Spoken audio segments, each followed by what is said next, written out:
Hello everyone from Chelsea Fan TV. I hope you're all doing very, very well. My name is Alex. Today we're going to be talking about Nicholas Jackson and Christopher Nkunku. Why is it that one player who's only ever played one previous season before he joined Chelsea at professional level, compared to a player who's played in the Bundesliga, he's played for PSG, he was the top scorer in Germany.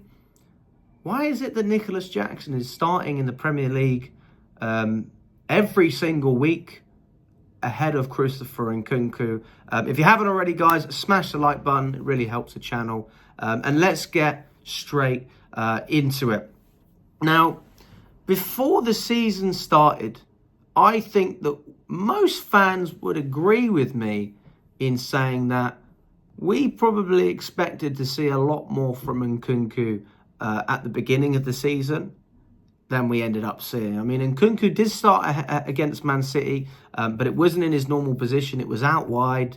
And I've never seen Nkunku play out wide and really enjoyed it. It's not a natural position for him. We've seen it with Jackson, and he has played as a winger at times. Pochettino played him on the wing against Aston Villa last season, and he was actually quite good when he played in that position.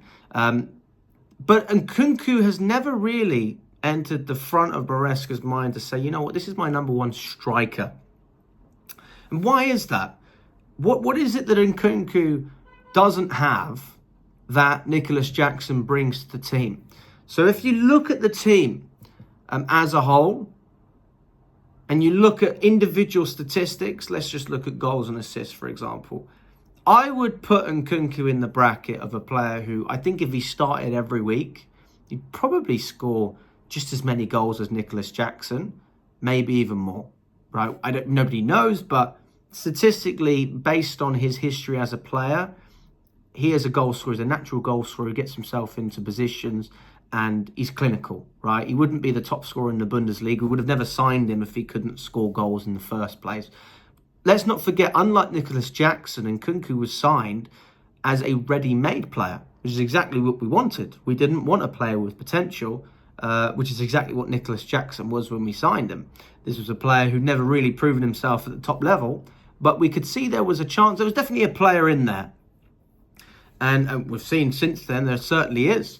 But, I mean, let's break it down. Let's break it down statistically and go from there. Now, actually, if you look at the statistics based on all the games played this season, matches, you would actually say that Nkunku has played more matches. He's been involved in 20 matches as opposed to Nicholas Jackson, who's only been involved in 14. But Jackson has played the most minutes. He has actually been on the pitch for the longest, playing over 400 minutes or 350 minutes, something like that, more than Nkunku. So even though Nkunku's been featuring, it's been off the bench a lot of the time. When coming on in the Premier League, he scored that great goal against Bournemouth. And I thought maybe that was the start of a real competition for that starting position up top. But Nicholas Jackson has kept scoring in the Premier League. He hasn't really given Enzo Maresca a reason to drop him. If you look at his form over the course of a season, he's maintained a level that I never saw from him last season, scoring not just in one game, getting loads of goals, but scoring consistently. You know, he got goals against West Ham. He scored against Leicester the other day, a great goal, like Drogba almost. That's what people compared it to. We saw him score again against Aston Villa. And this is the reason that, to be honest with you, anyone who's been backing Nicholas Jackson to start ahead of Christopher Nkunku, I can't doubt you, because 13 games in the Premier League, we've seen 8 goals, 3 assists, and he came on as a substitute once in the Europa Conference League qualifiers, right? But that doesn't really mean much, to be fair. He only played 27 minutes in that. But in the Premier League, he's had 13 games, 8 goals, 3 assists. Now, if you look at Nkunku, he's come off the bench the majority of the time. So he's got 12 appearances in the Prem, but most of them are off the bench. It's only 182 minutes in total. He scored 1 goal, he's got 0 assists. That goal was against Bournemouth, and it was a great one. He won us that game. In the Conference League, He's played 4 games. He scored 5 goals, 1 assist. 3 of those goals as well in the EFL Cup. He got against Barrow. We obviously lost the game against Newcastle. He was unheard of in there. But 20 games in total for Nkunku, 11 goals, which I think is still respectable. But the argument that people have is, well, hang on a second. Nkunku's playing against all these rubbish teams. Of course he's supposed to score all these goals. And then the other side of it is, well, hang on a second. If Nkunku played as many minutes in the Premier League, would he score as many goals and have the same GA, if not more, than Nicholas Jackson has at the moment? I think the answer genuinely is probably yes. I think he would have as many goals, and I think he would probably be on a similar GA if he was given the same opportunities in the Premier League as Nicholas Jackson. That's not just me sitting here trying to be biased, because I don't really care. I like both of them. But I think that's a realistic argument, and that's a logical argument based on Nkunku's career history and history in a Chelsea shirt as well. Let's not forget, even last season when he was injured the majority of the time, whenever he came back, he was actually one of our bright sparks. So even when the team wasn't playing that well, Nkunku was getting goals. But that goes past the argument at hand here, because if Nkunku could score as many goals as Nicholas Jackson in the Premier League, why is he not starting? And then we go down to other parts of the game where Nkunku just cannot compete with Jackson. There is no competition in this area. And that is pressing, defensive work rate, and making the players around him better, making their lives easier. Now, if you look at a player like Nkunku, first of all, we know he's not actually a striker, which doesn't help him. I mean, the signing of João Felix really sort of didn't make sense in that case, because if you have João Felix, let's say he's the number 2 for Parma, you're never going to have Nkunku playing as a 10, which is his preferred position. So first of all, you're almost forcing him to play in a different way to how he would normally. But when it comes to pressing, Enzo Maresca said after the Aston Villa game, one of the things that impressed him the most about Nicholas Jackson wasn't just the goal that he scored. It was the fact that he was given a job, not just to press one player, but to press 2 players. And that takes the onus off of the players around him. It allows them to focus on what they're doing, maintain that shape and that structure, and really, yeah, just take the onus off the other players. Not really another way to describe it. If you've got one player running and pressing for the other for 2, it means everybody else's life is that little bit easier, because you don't have Neto having to press. You don't have Palmer or Sancho having to press the goalkeeper or whoever it is. Jackson is covering it all. He's taking on the responsibility, saying, you know what, I don't mind. And he came out and he thanked Emery before the Aston Villa game when he was asked about him. He said, listen, Emery put his faith in me. He trusted me. They didn't sign a striker when we were at Villarreal. He gave me the chance to develop. And my God, has he developed. And we're not just looking at a striker now like an Erling Haaland, right? Because I think we can still say Haaland's a better striker than Nicholas Jackson. But Haaland can't do what Jackson does.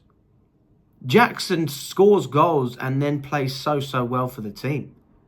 He is absolutely connected with the other 10 players on the pitch. He makes Cole Palmer a better player. He makes life easier for the players around him. He gives the fans a reason to get off their seat when they see the effort that he is putting in. And that is something that I don't think Nkunku offers. I don't think he brings that energy. I don't think his pressing is good enough. I don't think defensively he has the same qualities as Nicholas Jackson.